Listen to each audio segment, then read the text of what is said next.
नमस्कार, यो एभेन्यूज खबरको संकेत हो। तपाई अहिले एभेन्यूज एट 7 मा हुनुहुन्छ।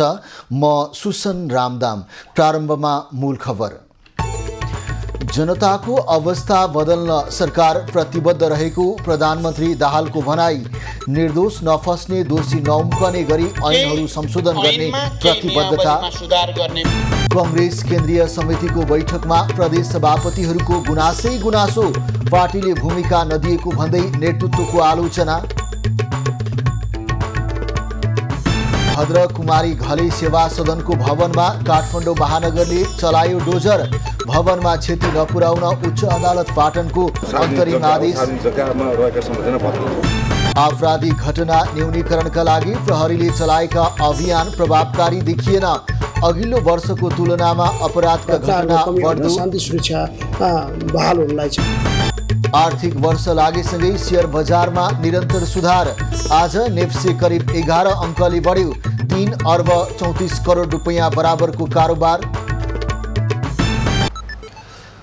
अब खबरको सिलसिला प्रारम्भ गरौँ प्रधानमन्त्रीको भनाई सम्बन्धी प्रसङ्गबाट। प्रधानमन्त्री पुष्पकमल दाहालले सरकार सामाजिक न्याय, सुशासन र समृद्धिको प्राथमिकतासहित बदलिएको व्यवस्था अनुसार जनताको अवस्था बदल्न प्रतिबद्ध रहेको बताएका छन्। 61औं इन्जिनियर दिवसको अवसरमा काठमाडौँमा आज आयोजित कार्यक्रममा उनले सुशासनको लक्ष्य हासिल गर्न सरकारले भ्रष्टाचार विरोधी अभियानलाई तीव्रताका साथ अघि बढाइरहेको बताएका हुन्। प्रधानमन्त्री दाहालले त्रुटि एउटाले गर्ने र आरोप अर्कोलाई लाग्ने स्थिति हुन नदिन, दोषी नछुटोस्, निर्दोष नपरोस् भन्ने मान्यता अनुसार केही नियमावली ऐनमा सुधार गर्ने प्रतिबद्धता जनाए। यहाँ उठाएको चाहिँ त्रुटि एउटाले गर्ने, आरोप अर्कोलाई लाग्ने र यो चाहिँ कन्ट्राडिक्टरी जो स्थितिको कुरा छ त्यसलाई बदल्ने बारे पनि हामीले दोषी नछुटोस्, निर्दोष नपरोस् भन्ने मान्यता अन्तर्गत केही ऐनमा, केही नियमावलीमा सुधार गर्ने विश्वास पनि म तपाईहरुलाई दिलाउन चाहन्छु। प्रधानमन्त्री दाहालले असारमा गरिएका विकास निर्माणका कार्य, मनसुनको बाढी र पहिरोले बगाउने र बनेका पूर्वाधार संरचना पनि नटिक्ने र उचित सदुपयोग नहुने विकासको प्रविधिलाई बदल्नुपर्ने बताए। सरकार नागरिकको सुरक्षा र समृद्धितर्फ अघि बढिरहेको पनि उनले बताए। प्रधानमन्त्री पुष्पकमल दाहालले साउन इटलीको भ्रमण गर्ने भएका छन्।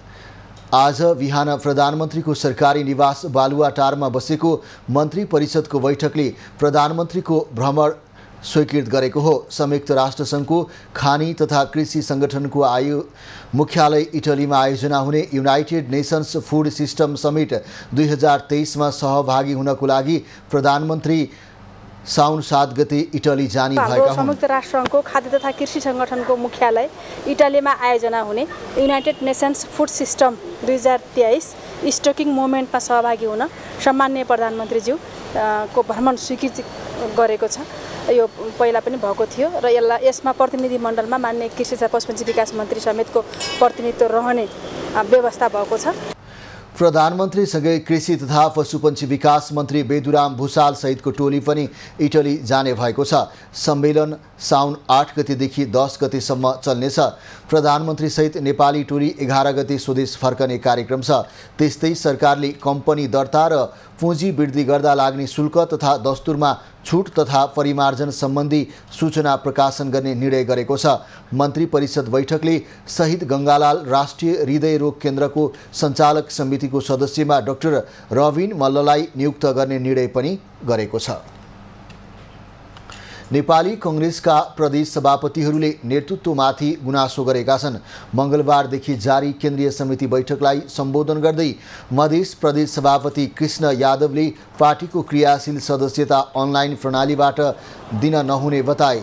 मधेस समितिलाई जिम्मेवारी विहीन बनाइएको गुनासो समेत उनको छ। लुम्बिनी प्रदेश सभापति अमर बहादुर पुनले पनि कांग्रेसको संगठनात्मक कार्ययोजनामा प्रदेश समितिलाई जोड्ने काम नभएको भन्दै असन्तुष्टि जनाए। केन्द्रीय नेताहरूले प्रदेशलाई कमजोर बनाउन लागेको उनले बताए। बागमती प्रदेश सभापति इन्द्रबहादुर बानियाले सरकार र पार्टीका बीचमा समन्वय हुन नसकेको बताए। निर्वाचन प्रणालीदेखि पार्टीले बोकिरहेको एजेन्डाहरूको सम्बन्धमा पनि सोच्नुपर्ने उनको भनाइ छ। नेपाली कांग्रेस गण्डकी प्रदेशका सभापति शुक्रराज शर्माले पार्टीले प्रदेश समितिलाई उपेक्षा गरेको बताए। पार्टीका कार्यक्रमहरूमा प्रदेश कमिटीलाई बाहिरै राख्ने गरिएको उनको आरोप छ। कर्णाली प्रदेशका सभापति ललित जंग शाहीले अनुशासन समितिले विधान विपरीत काम गरिरहेको आरोप लगाए। सुदूरपश्चिम प्रदेश समितिका सभापति वीरबहादुर बलायरले वार्षिक कार्यतालिका हौसिएर ल्याइएकाले कार्यान्वयनमा अवरोध आउने बताए। सभापति बलायरले प्रदेश समितिले काम नगरे मजबुत हुन गाह्रो हुने उल्लेख गरे। भातृ संस्था अहिलेको आवश्यकता भएकाले तिनलाई सक्रिय बनाएर लानुपर्नेमा उनको जोड छ। भद्रकुमारी घले सेवा सदनको भवनमा क्षति नपुर्याउन उच्च अदालतले आदेश दिएपछि काठमाडौँ महानगरपालिकाको टोली कामै पुरा नगरी फर्किएको छ। भत्काउँदै गर्दा उच्च अदालत पाटनका न्यायाधीश श्यामजी प्रधानले अन्तरिम आदेश जारी गरेकाले महानगरले भत्काउने काम पुरा गर्न नपाएको हो। सदनका तर्फबाट दायर भएको रिटमा सुनवाई गर्दै अदालतले तत्कालको लागि संरचना भत्काउने तथा अतिक्रमण गर्ने काम नगराउनु भन्ने आदेश दिएको हो। महानगरले भने अनधिकृत रूपमा बनेको संरचना भत्काउनु परेको जनाएको छ। अनाधिकृत संरचना हो, अनाधिकृत चाहिँ सार्वजनिक जग्गा हो, सार्वजनिक जग्गामा रहेका संरचना भत्किन्छ। कानुनी व्यवस्था यही हो। कानुनी राज्यमा कानुनअनुसार गर्ने भावनामा बग्ने यस्ता छुट हामीलाई छैन। उहाँसँग कागजपत्र छैन भनिसकेपछि उहाँलाई थाहा नै तयारी गर्नुपर्ने र अस्ति आएर हामीले पुनः फेरि उहाँलाई सामना हटाउन भने यता सामाजिक सङ्घ संस्थाहरूले भने समाजसेवाको क्षेत्रमा समर्पित सो सदन भत्काउने काम गरेको भन्दै काठमाडौँ महानगरपालिकाको विरोध गरेका छन्। उनीहरूले भवन भत्काउने महानगरपालिकाको कदमलाई अत्याचारको संज्ञा दिएका छन्। 14 देखि 60 वर्षसम्मका पढ्ने 140 जना महिला विद्यार्थी हुनुहुन्छ। त्यस्तै अनि विभिन्न पेसामा बस्नेहरू असहायहरूलाई यहाँ संरक्षण दिएको छ, निःशुल्क खाना दिएको छ। ज्येष्ठ नागरिक तिनी महिलाहरू जो विष्णु प्रणामी महिलाहरू आश्रय लिएर बस्नु भएको छ। कर्तव्यलाई पनि बिर्सेर जबरजस्ती सामानै उठाउन नदिएर मान्छेको व्यवस्थापन गर्नै नदिएर मिच्नु राम्रो होइन। एउटा संस्थाको नाममा यत्रो भद्रकाली सेवा सदन चलिरहेको ठाउँ हो, यसलाई नभत्काइदिनुस्। बरु महानगरले आफूले जिम्मामा लिनुस्, आफूले ताला लगाउनुस्, आफ्नो चाहिने संरचनाहरू राख्नुस्। एउटा जनताले एउटा देशलाई के गरौँ भन्ने उद्देश्यले यहाँ यत्रो एउटा धार्मिक आस्था राख्ने एउटा चाहिँ नि धर्मको एउटा चाहिँ नि बुद्धिस्टको चाहिँ एउटा ऊ रहेछ। म त पहिलोचोटि आएको, गुम्बा रहेछ। अर्को स्कुल छ, यहाँ वृद्धहरू चाहिँ नि बस्ने ठाउँ छ होइन। ठिक छ, उहाँले कुनै चाहिँ नि आफ्नो लागि आफ्नो चाहिँ नि कमाएर खाने भाँडो गरेको नि बेग्लै कुरो हो। पूर्व जानकारी समेत नगराई अनाथ अशक्त र असहाय बालबालिका महिला ज्येष्ठ नागरिकहरूलाई आश्रय दिने काम गरिरहेको सो सदन जबरजस्ती भत्काउने कार्य गलत भएको भन्दै विरोध भएको हो। यता महानगरपालिकाले भने सार्वजनिक जग्गामा बनाइएको भवन भत्काउने कानुनी राज्यको कर्तव्य भएकाले भत्काउने काम गरिएको दाबी गरेको छ। पञ्चायतकालमा सांसद हुँदै सहायक मन्त्री समेत रहेकी घलेले आफ्नो व्यक्तिगत सम्पत्ति समाजसेवाको काममा परिचालन गर्दै आएकी छन्। उनले सो सदनभित्र पुस्तकालय, वाचनालय, धार्मिक स्थल, स्कुल आदिको रूपमा प्रयोग गर्दै आएकी छन्। काठमाडौँको फोहोर व्यवस्थापनका विषयमा ल्यान्डफिल साइट क्षेत्रका प्रभावित र शहरी विकास मन्त्रालय बीचको बैठक बिना निष्कर्ष सकिएको छ। 3 दिनदेखि सिस्टोल ल्यान्डफिल साइट क्षेत्रका प्रभावित स्थानीय काठमाडौँ उपत्यकाको फोहोर व्यवस्थापन गर्ने शहरी विकास मन्त्रीको पहलमा बसेको बैठक बिना निष्कर्ष सकिएको हो। बैठकमा काठमाडौँ महानगरका प्रतिनिधिको सहभागिता नभएकाले छलफल निष्कर्षमा पुग्न नसकेको ल्यान्डफिल साइट प्रमुख रविन्द्र बोहराले जानकारी दिए। छलफलमा अब तत्काल यो बन्चारी डाँडामा फोहोर मैला व्यवस्थापन कसरी गर्न सकिन्छ र त्यहाँ फोहोर मैला अहिले व्यवस्थापनको कारणबाट फैलिएका दुर्गन्धहरूलाई कसरी न्यूनीकरण गर्न सकिन्छ भन्ने सन्दर्भमा प्रारम्भिक छलफल गर्यौँ र निचोडमा हामी पुग्न बाँकी नै छ। निचोडमा पुग्नको लागि महानगरपालिकाको यसमा सहभागिता थिएन र अहिले हामीले फेरि महानगरपालिकाको प्रमुख प्रशासक अधिकारीलाई बोलाएका छौँ। काठमाडौँ महानगरपालिका लगायत 17वटा स्थानीय तहहरूसँग आइतबार छलफल गर्ने तयारी रहेकाले सो बैठकपछि मात्रै फोहोर मैला व्यवस्थापन कसरी गर्ने निष्कर्षमा पुग्ने छलफलमा सहभागी स्थानीय जनप्रतिनिधिले बताएका छन्। त्यहाँ अव्यवस्थित तरिकाले फालिएको फोहोरलाई तत्काल चाहिँ भोलिबाटै मेसिन लगाएर पुर्ने काम चाहिँ अब उहाँ काठमाडौँ महानगरपालिकाले गरेन भने हामी पनि गर्छौँ भनेर उहाँले प्रतिबद्धता जारी गर्नुभएको छ। छलफलमा तत्कालको लागि अव्यवस्थित रूपमा फालिएको फोहोरलाई तत्काल व्यवस्थापन गर्ने प्रतिबद्धता मन्त्रालयले जनाएको छ। झिङ्गा नियन्त्रण गर्न सरकारले पहल गर्ने बताएको छ। वातावरण प्रभाव मूल्याङ्कनको लागि नास्टका वैज्ञानिक डाक्टर भोजराज पन्तको अध्यक्षतामा बिहिबारदेखि फिल्डमा जाने सहमति पनि भएको छ। अव्यवस्थित रूपमा फालिएको फोहोर व्यवस्थापन नगरेसम्म काठमाडौँ उपत्यकाको फोहोर ल्यान्डफिल साइटमा जान नदिने स्थानीयको अडान कायम रहेको छ। बैठकमा नुवाकोट ककनी गाउँपालिका अध्यक्ष, वडा अध्यक्ष र स्थानीयवासीहरू र शहरी विकास मन्त्री सीता गुरुङ लगायत सहभागी थिए। सरकारद्वारा सिफारिस गरिएका विभिन्न मुलुक तथा नियोगका 6 जना राजदूतहरूको संसदीय सुनवाई प्रक्रिया सुरु भएको छ। आज सिंहदरबारमा बसेको संसदीय सुनवाई समितिको बैठकले सरकारले राष्ट्रसङ्घ र विभिन्न देशका लागि सिफारिस गरेका 6 जना राजदूतको सुनवाई प्रक्रिया अघि बढाएको हो। सुनवाई गर्न उजुरी आह्वानको लागि 10 दिने सूचना जारी गर्ने निर्णय बैठकले गरेको हो।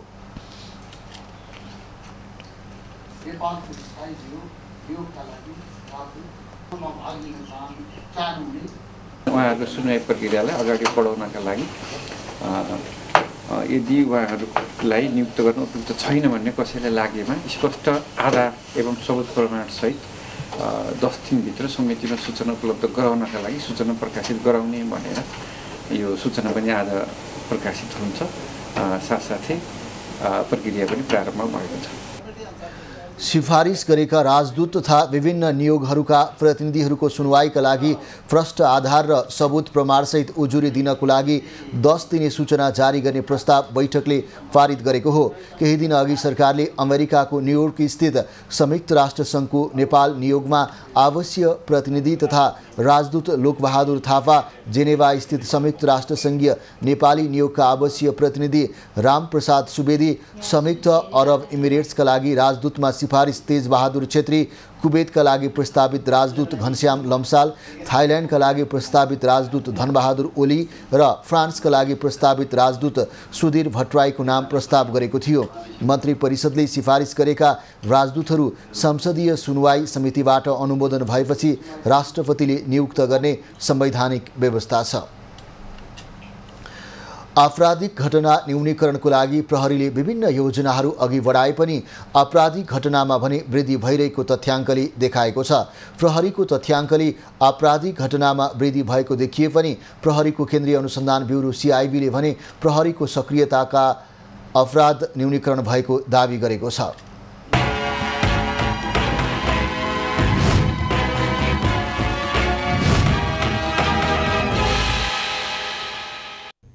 गत आर्थिक वर्षमा काठमाडौँमा आपराधिक घटना बढेको प्रहरीको तथ्याङ्कले देखाएको छ।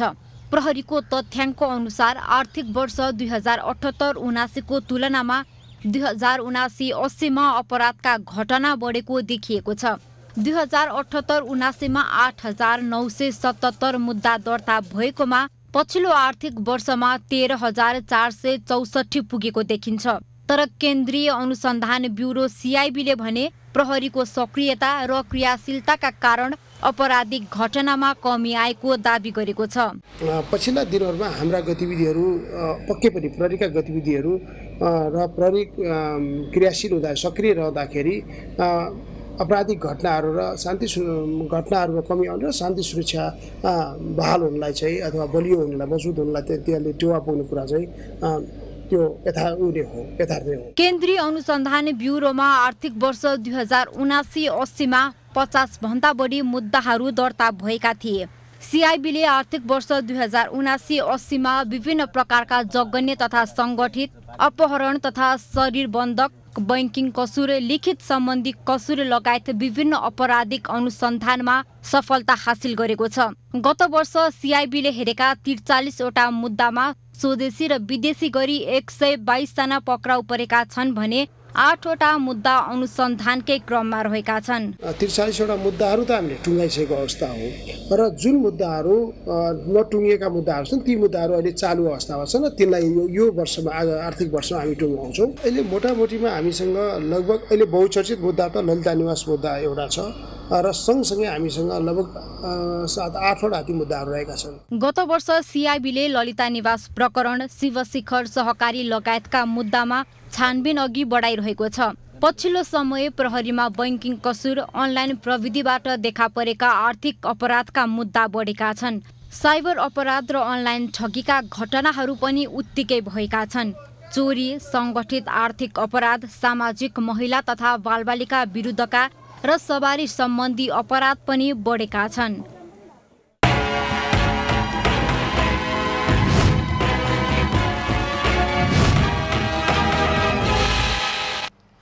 खबरको सिलसिला अझै जारी छ, हामीसँगै रहनुहोला। अब बाँकी खबर। धुलीखेलबाट काठमाडौँ आउँदै गरेको यात्रु बस भक्तपुरको सागामा दुर्घटना हुँदा 7 यात्रु गम्भीर घाइते भएका छन्। बा 3ख9396 नम्बरको यात्रुवाहक बस साङ्गाको महादेव मन्दिर जाने साङ्गा पुल नजिकैको भिरबाट खसेको हो। प्रहरीका अनुसार घाइतेमध्ये 4 जना घाइतेको भक्तपुर स्थित इवमुरा अस्पताल र 3 जनाको मध्यपुर अस्पतालमा उपचार भइरहेको छ। बसमा करिब 35 जना यात्रु सवार रहेको बताइएको छ। दुर्घटनाको कारण खुलेको छैन। नेपालबाट हजका लागि साउदी अरबको मक्का मदिना शरीफमा सहभागी भएका हज यात्री स्वदेश फर्किएका छन्। आज बिहान उनीहरू त्रिभुवन अन्तर्राष्ट्रिय विमानस्थल हुँदै स्वदेश फर्किएका हुन्। स्वदेश फर्किएका हज यात्रीहरूले पालबाट गएका हज कमिटीका सदस्यहरूले यात्रामा राम्रो व्यवहार नगरेको गुनासो गरेका छन्। फोहोर खानेकुरा दिएको, बस्ने ठाउँ पैसा तिरे अनुसार राम्रो नदिएको गुनासो हज यात्रीको छ।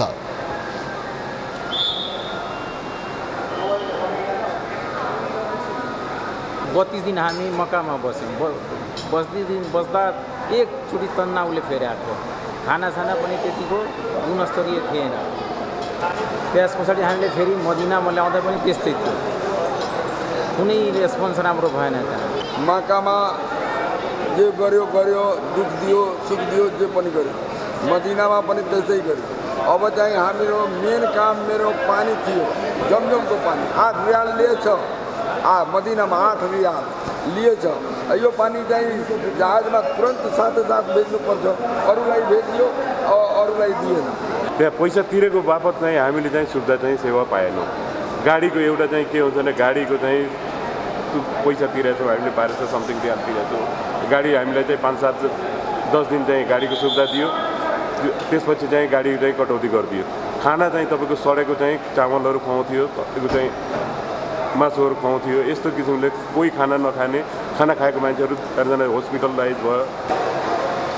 हज यात्रीहरूले हज कमिटी गठन गर्दा स्वच्छ छविका व्यक्ति राख्न र पार्टीका कार्यकर्ता नराख्न आग्रह समेत गरेका छन्। हज यात्रामा नेपालको प्रतिनिधि भई गएका हज कमिटीका प्रतिनिधिहरूले नेपालको बदनाम गरेकाले सबै दोषीहरूलाई कारबाही गर्न माग समेत सहभागीले गरेका छन्। यस वर्ष नेपालबाट हजका लागि 1200 जना मक्का मदिना गएका थिए। मक्का मदिनामा हज यात्रा पुरा गरी उनीहरू सबै स्वदेश फर्किएका हुन्। दाङका अस्पतालहरूमा रेबिज विरुद्धको खोपको अभाव भएको छ। तुलसीपुर स्थित राप्ती प्रादेशिक अस्पताल तुलसीपुरमा 1.5 महिनादेखि खोप अभाव रहेको अस्पतालले जनाएको छ। पटक पटक खोपका लागि माग फारम भरेर पठाएपछि अझै पनि आउन सकेको छैन। खोप नहुँदा बिरामीलाई निजी अस्पताल पठाउनु पर्ने बाध्यता छ।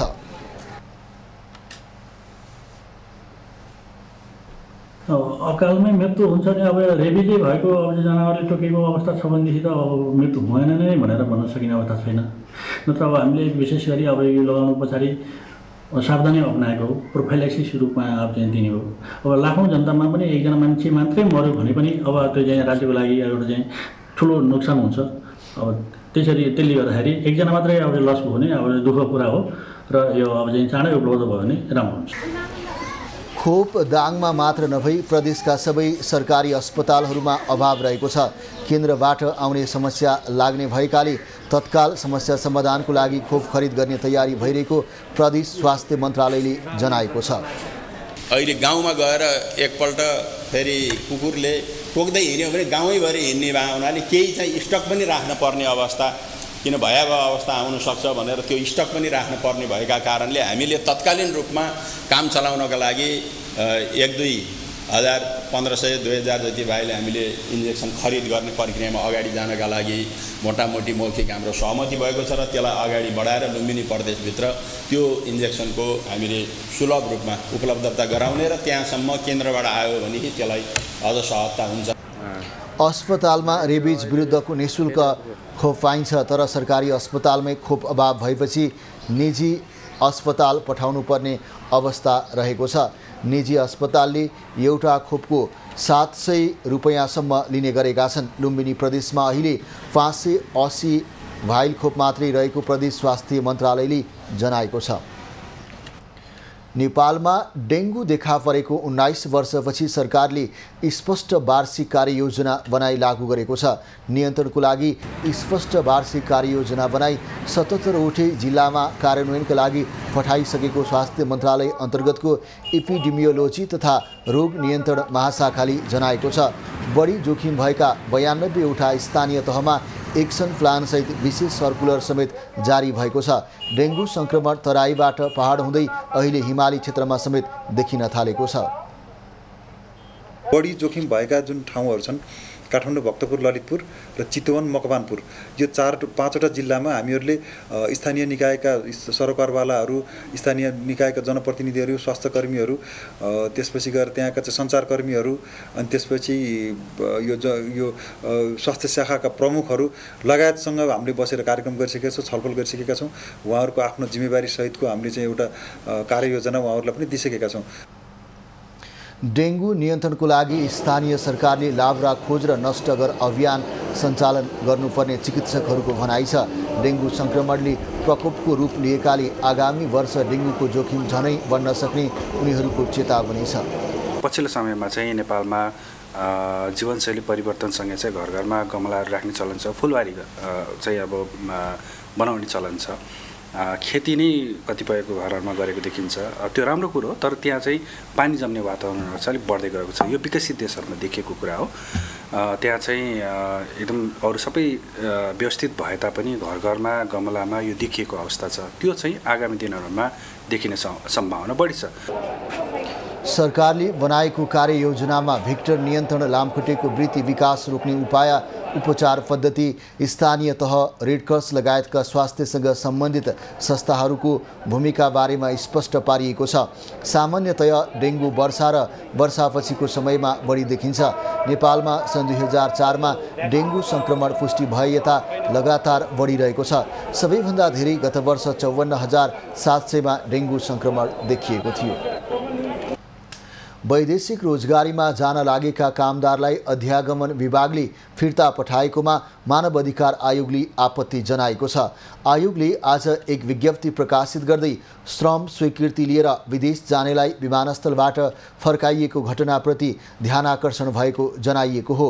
कुवेत र जोर्डन जान लागेका 156 जना नेपाली नागरिकलाई त्रिभुवन अन्तर्राष्ट्रिय विमानस्थलको अध्यागमन कार्यालयले रोक लगाउँदा उनीहरूको अधिकार उपयोगमा प्रभाव परेको आयोगको विज्ञप्तिमा उल्लेख छ। अध्यागमनको रोकबाट श्रम प्रशासन र अध्यागमन प्रशासनबीच समन्वय, सहकार्य, सूचनाको आदान प्रदान र विश्वसनीयताको अभावका कारण उनीहरूको आवत जावत र रोजगारीको हक उल्लङ्घन भएको आयोगले जनाएको हो। श्रम स्वीकृति लिएको कागजात पेश गर्दा पनि कागजात शङ्कास्पद रहेको भन्दै अध्यागमनले फिर्ता पठाउन उचित नहुने पनि आयोगले स्पष्ट पारेको छ। श्रमिकको समस्या समाधान गर्नुको साटो जिम्मेवार सरकारी निकायहरू नै सार्वजनिक रूपमै आरोप प्रत्यारोपमा लागेकोमा समेत आयोगले चासो प्रकट गरेको छ। वैदेशिक रोजगारीमा जाने क्रममा अध्यागमन कार्यालयबाट रोक लगाई फर्काइएका कामदारको आर्थिक क्षतिको आकलन गरी क्षतिपूर्तिको व्यवस्था गर्न पनि आयोगले सरकारलाई आग्रह गरेको छ। विमानस्थलबाट फर्काउने काममा संलग्न अधिकारीहरूलाई जिम्मेवार बनाउन र विगतमा गरेका सिफारिसहरूको कार्यान्वयन गर्न पनि आयोगले भनेको छ। शिक्षा, विज्ञान तथा प्रविधि मन्त्री अशोक राईले विश्वविद्यालयबाट राजनीतिक दलका भातृ सङ्गठनहरूलाई बन्देज गर्न नसकिने बताएका छन्। आज संसदको शिक्षा, स्वास्थ्य तथा सूचना प्रविधि समितिको बैठकमा उनले विश्वविद्यालयबाट भातृ सङ्गठनलाई बन्देज नै लगाउने अवस्था संवैधानिक कानुनी प्रावधानले नदिने बताएका हुन्। मन्त्री राईले भातृ सङ्गठन अराजकता रोक्न दलहरूले पनि सचेत गराउनु पर्ने र सरकारले पनि आचार संहिता लागू गर्नुपर्ने बताए। उहाँहरूलाई निश्चित किसिमको आचार संहितामा बाँध्न चाहिँ सकिन्छ भन्ने मलाई लाग्छ र त्यसो गरेर उहाँहरूले पनि आफ्नो युनियन पनि गर्ने तर डुज एन्ड डन्स हैन के गर्न हुने के गर्न नहुने के गर्न पाउने के गर्न नपाउने यो चाहिँ नि कानुनी हिसाबले आचार संहिता चाहिँ हामीले तोकिदिन सक्यौँ भने त्यसले पनि धेरै सुधार हुन्छ जस्तो मलाई लाग्छ। मन्त्री राईले विद्यालय शिक्षा ऐन प्रक्रियामा रहेको र प्रक्रियामा समस्या भएका कारण ढिलाइ भइरहेको जानकारी दिए। बैठकमा सांसदहरूले नेपालको शिक्षा समयानुकूल नभएको बताए। तर हाम्रो पाठ्यक्रम पनि हाम्रो राम्रो भावले समयानुकूल छैन, परीक्षा प्रणाली पनि हाम्रो समयानुकूल छैन, रिजल्ट पनि हाम्रो समयमा दिइसकेको, बाहिर विदेशीसित वा विदेशीहरूसित प्रतिस्पर्धा गर्ने त कुरै छोड्नु। हाम्रो बच्चाले 10 कक्षा पास गर्दा, अहिले 12 कक्षा 10 कक्षा पास गर्दा उसले सामान्य कुरा पनि बुझ्नु। सांसदहरूले स्वदेशका लागि केही गर्न सक्ने सक्षम जनशक्ति उत्पादन गर्न उचित पाठ्यक्रम निर्माण गरिनुपर्ने, समयमा परीक्षा र परीक्षाफल प्रकाशन गर्ने गरी प्रबन्ध गर्नुपर्ने, सङ्घीय शिक्षा ऐन जारी गर्न ढिलाइ गर्न नहुने विचार समेत व्यक्त गरे। बागमती प्रदेश सरकारका आन्तरिक मामिला तथा कानुन मन्त्री गङ्गा नारायण श्रेष्ठले साइबर सुरक्षा प्रणालीलाई बलियो बनाउनु पर्ने बताएका छन्। सञ्चार रजिस्ट्रारको कार्यालय बागमतीले प्रकाशन गरेको पुस्तक आज काठमाडौँमा सार्वजनिक गर्दै उनले साइबर सुरक्षालाई बलियो सुरक्षाकर्मीलाई जिम्मेवारी सुम्पेर मात्रै नपुग्ने बताएका हुन्। मन्त्री श्रेष्ठले साइबर सुरक्षामा परिचालित सुरक्षाकर्मीलाई समयानुकूल प्रशिक्षित गरिरहनु पर्नेमा साइबर सुरक्षामा परिचालित सुरक्षाकर्मी पनि समयानुकूल प्रशिक्षित गर्दै लैजानु पर्दछ। सूचना प्रविधि विषय नै यस्तो हो जुन विषयमा एक पटक पढेर पुग्दैन, पल पलमा हुने विकास र परिवर्तनका बारेमा जानकारी हासिल गरिराख्नु पर्दछ। मन्त्री श्रेष्ठले साइबर सुरक्षामा आन्तरिक र बाह्य समन्वयको जिम्मेवारी सङ्घीय सरकारले लिनुपर्ने बताए।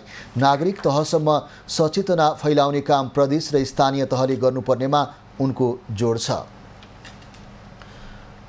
सरकारले अघि सारेको स्वास्थ्य बिमा कार्यक्रम प्रभावकारी नभएको भन्दै मृगौला पीडित आन्दोलित भएका छन्।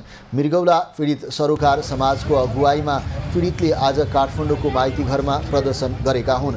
सरकारले तोकेको अस्पतालमा गएर उपचार गर्न समस्या झेल्नु परेको पीडितको भनाइ छ।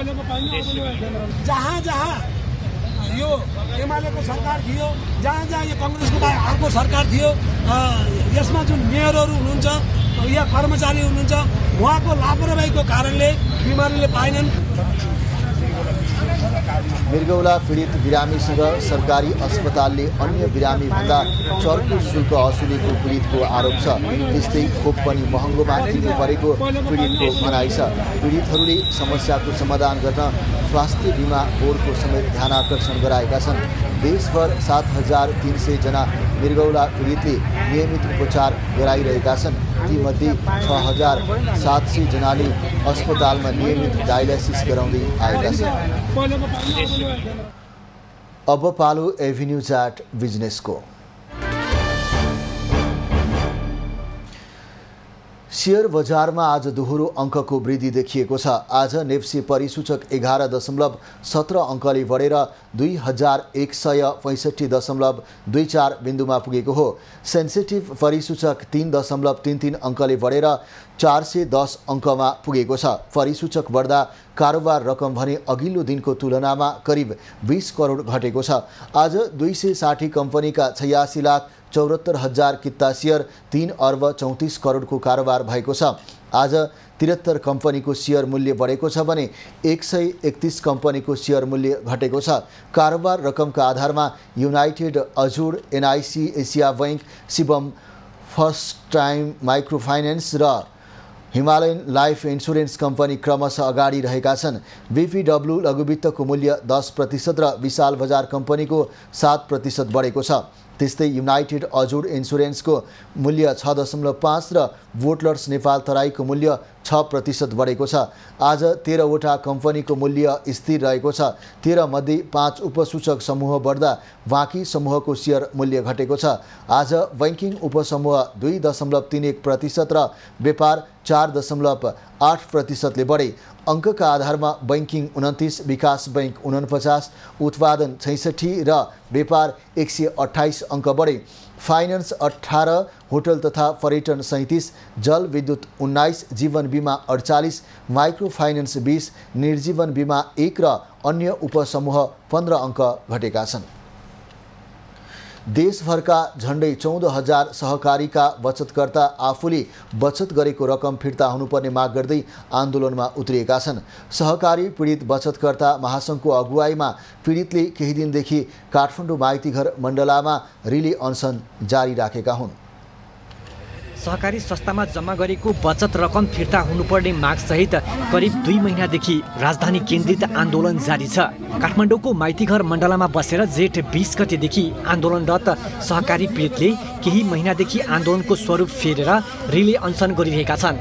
सरकारले गठन गरेको कार्यदलले रकम फिर्ता गर्ने भने पनि आधार नदेखिएकाले आन्दोलन जारी राखेको सहकारी पीडित सङ्घर्ष समितिले जनाएको छ। जहाँ यो एमालेको सरकार थियो, जहाँ यो कांग्रेसको अर्को सरकार थियो, यसमा जुन मेयरहरू हुनुहुन्छ या कर्मचारी हुनुहुन्छ उहाँको लापरवाहीको कारणले बिमारीले पाएनन्। सरकारले गठन गरेको जयकान्त रावल संयोजकत्वको कार्यदलबाट समस्याको समाधान नहुने आन्दोलनरत सहकारी पीडितको भनाइ छ। आफूले दुःख गरेको रकम सहकारीमा जम्मा गरे पनि फिर्ता नपाएकाले आन्दोलन गर्नु परेको पीडितको भनाइ छ।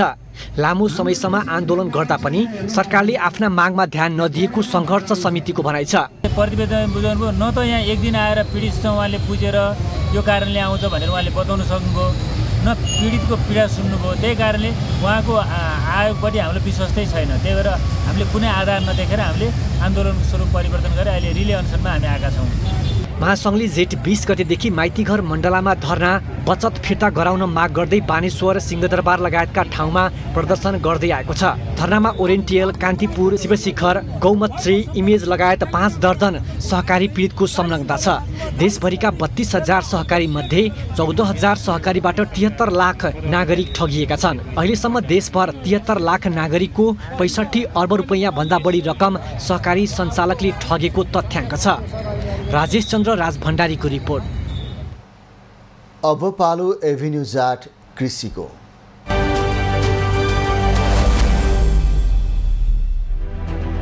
कृषि खबरको साथमा सम्पूर्ण कृषि सेवाको लागि agri Nepal soil to sell. धान खेती बढी हुने प्रदेशको रूपमा परिचित लुम्बिनी प्रदेशमा असार सकिँदा 64% मात्रै रोपाई भएको छ। मधेसपछि धेरै धान खेती हुने लुम्बिनीमा यो वर्ष तुलनात्मक रूपमा कम रोपाई भएको हो। 3,11,042 हेक्टर क्षेत्रफलमा धान रोपाई हुने प्रदेशमा यस वर्ष धान रोपाईमा कमी आएपछि उत्पादन घट्ने चिन्ता बढेको छ। असार मसान्तसम्म 1,79,346 हेक्टर क्षेत्रफलमा धान रोपाई सकिएको कृषि तथा भूमि मन्त्रालयले निकालेको तथ्याङ्कमा उल्लेख छ। प्रदेशमा सबैभन्दा धेरै धान रोपाई कपिलवस्तु र सबैभन्दा कम रुकुम पूर्वमा हुन्छ। कपिलवस्तुमा 70,070 हेक्टर क्षेत्रफलमा धान रोपाई हुन्छ भने रुकुम पूर्वमा 1,419 हेक्टर क्षेत्रफलमा रोपाई हुने गरेको छ। जसमध्ये कपिलवस्तुमा अहिलेसम्म 45,546 हेक्टर क्षेत्रफल अर्थात् धान रोपाई हुने क्षेत्रफलको 65% क्षेत्रमा रोपाई भएको छ। त्यस्तै रूपन्देहीमा अहिलेसम्म 75% रोपाई सकिएको छ। दाङमा 30% र बर्दियामा 74% रोपाई भएको छ। बाँकेमा 74% र पश्चिम नवलपरासीमा 70% रोपाई भएको छ। पहाडी जिल्लामा भने 90% को हाराहारीमा रोपाई भएको छ। यस वर्ष समयमा नै पानी नपर्दा गत वर्षभन्दा कम मात्रामा धान रोपाई भएको हो। समयमा खेती गर्न नपाएका कारण यस वर्ष धानको उत्पादन घट्न सक्ने आकलन कृषि विज्ञहरूले गरेका छन्। लम्फी स्किन पछिल्लो समयमा सुनसरीको इनरुवा नगरपालिका क्षेत्रमा समेत फैलिएको छ। इनरुवा नगरपालिकाको 10वटै वडाहरूका पशुहरूमा रोग देखा परेको छ। पशुहरूमा लम्फी स्किन फैलिने क्रम बढेपछि किसानहरू चिन्तित बन्न थालेका छन्।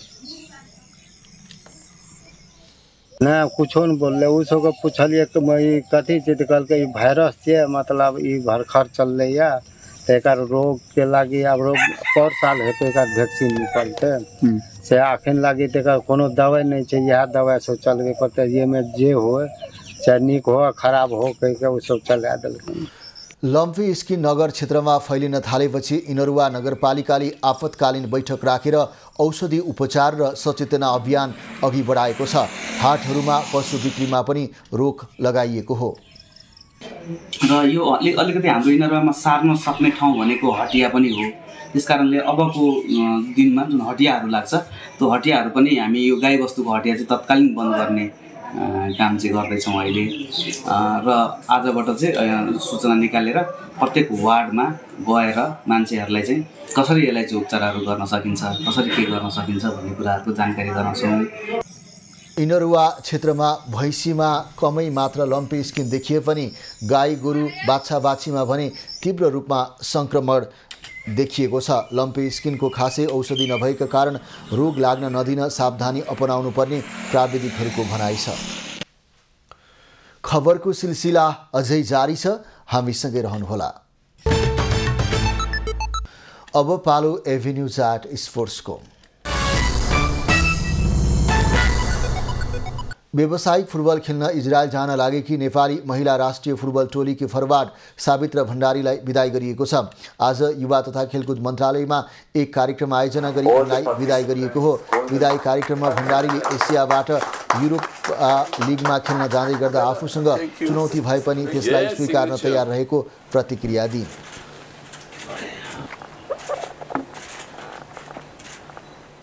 एसिया लिगबाट चाहिँ एउटा छुट्टै स्टेपमा छु, म युरोपको लिग खेल्दैछु। यसको लागि मेरो लागि च्यालेन्ज छ र च्यालेन्जलाई चाहिँ म सहजै स्वीकार्न तयार छु र जति पनि मैले चाहिँ एसियन लेभलमा मैले चाहिँ साउथ रिजनमा मैले आफूलाई प्रुभ गरेको छु। पक्कै पनि यो मेरो लागि चाहिँ टफ हुनेछ र यो इक्जामको लागि चाहिँ मेरो फर्स्ट स्टेप हो र फाइनल इक्जामसम्म चाहिँ म आफूलाई चाहिँ तयार राख्नेछु। भण्डारीले आफूले दक्षिण एसियामा आफूलाई प्रमाणित गरिसकेको र युरोपमा हुने लिगमा पनि अन्तिमसम्म नै प्रमाणित गर्न लागि पर्ने बताइन्। कार्यक्रममा नेपालका लागि इजरायली राजदूत हानन गोदारले इजरायली क्लबमा नेपाली खेलाडी भित्र्याउनु ऐतिहासिक क्षण भएको बताए। You are bringing all these good things that you are doing here to Israel and to European League. And Hapoel Ra'anana is a wonderful team. I already been in touch with the organizer there, with the team, and everybody is waiting for you in Israel. There is a big community in Israel, and everybody is expecting to see you. कार्यक्रममा अखिल Nepal football सङ्घका अध्यक्ष पङ्कज विक्रम नेम्बाङले सावित्राले आफ्नो खेल कौशललाई राम्रोसँग प्रस्तुत गर्ने विश्वाससहित बधाई दिएका छन्। भण्डारीले इजरायलको क्लब हापोएल रानानाबाट युरोप लिगमा खेल्दैछन्। अब पालो खास खास खबरको।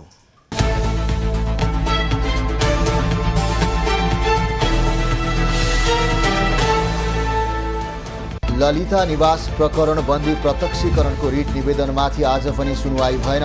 सोमबारदेखि प्रारम्भिक सुनवाई भएको सो रिटमाथि आज पनि सुनवाई हुन नसकेर हेर्दैमा परेको हो।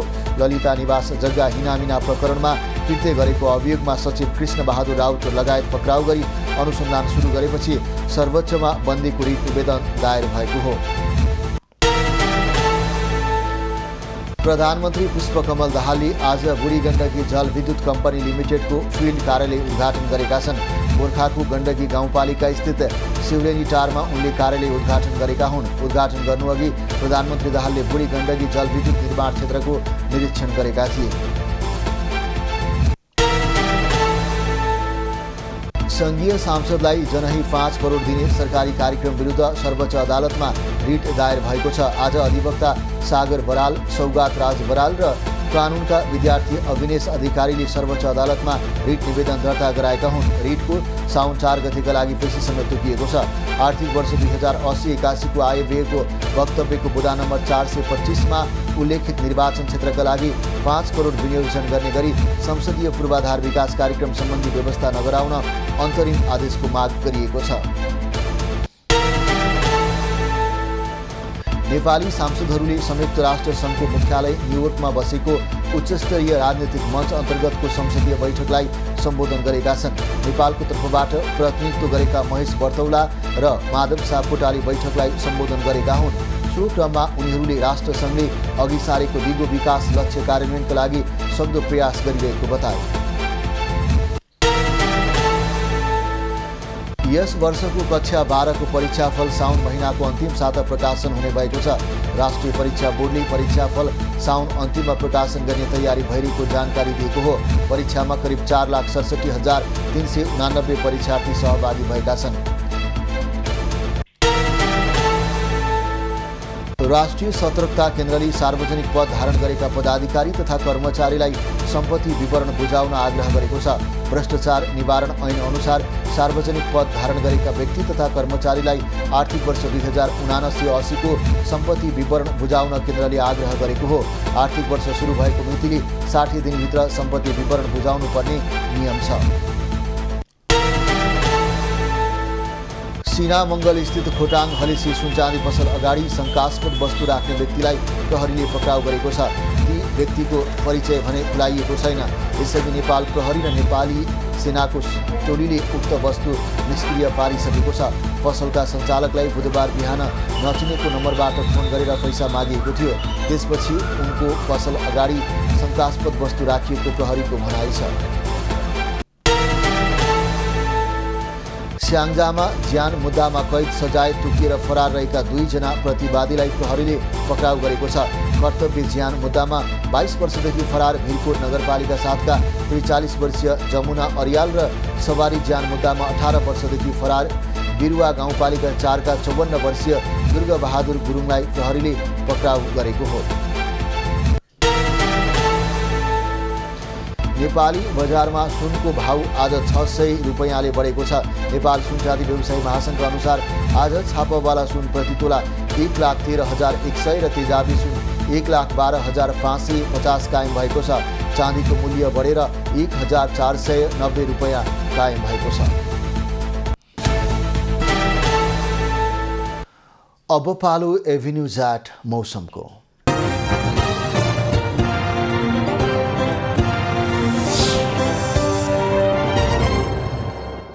गत 24 घण्टामा कोशी, बागमती, गण्डकी, लुम्बिनी र कर्णाली प्रदेशका थोरै स्थानहरूमा हल्का वर्षा भयो।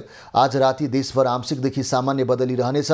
साथै देशका पहाडी भूभागका थोरै स्थानहरूमा र बाँकी भूभागका 1-2 स्थानहरूमा हल्कादेखि मध्यम वर्षाको सम्भावना रहेको जल तथा मौसम विज्ञान महाशाखाले जनाएको छ। आज काठमाडौँ उपत्यकाको अधिकतम तापक्रम 31 डिग्री सेल्सियस र न्यूनतम तापक्रम 21 डिग्री सेल्सियस मापन गरिएको छ।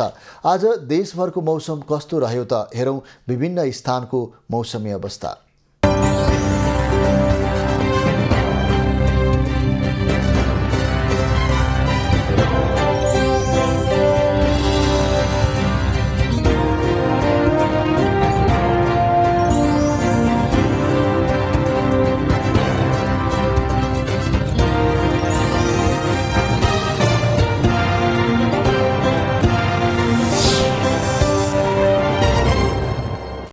अहिलेलाई खबरको क्रम यति नै। एभिन्यूज खबरका यी सहित अन्य विस्तृत खबरको लागि www.avenews.tv लगन गर्न सक्नुहुनेछ। युट्युब, फेसबुक र ट्विटरमा पनि हामीलाई फलो गर्न सकिनेछ। खबरभित्रको खबरको लागि हेर्दै रहनुहोला एभिन्यूज खबर। नमस्कार।